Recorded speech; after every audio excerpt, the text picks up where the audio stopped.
Pernahkah tuan-puan terfikir mengapa wang kertas RM100 kita yang kita pegang hari ini terasa semakin kecil nilainya berbanding 10 tahun yang lepas?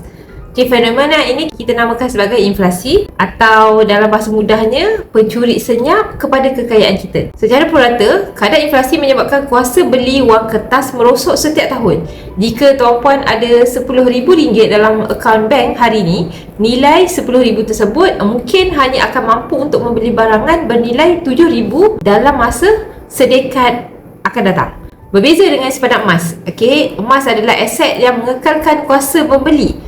Sejak zaman Nabi kita, seekor kambing boleh dibeli dengan 1 dinar. Dan sehingga hari ini, tuan-puan masih boleh beli 1 ekor kambing dengan nilai 1 dinar pada hari ini.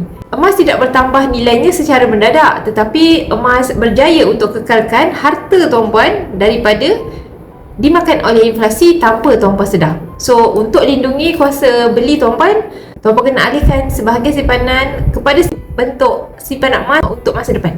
So, bagi tuan-puan yang nak saya bantu, tuan-puan terus isi borang saya di bawah untuk saya bimbing tuan-puan sebaiknya.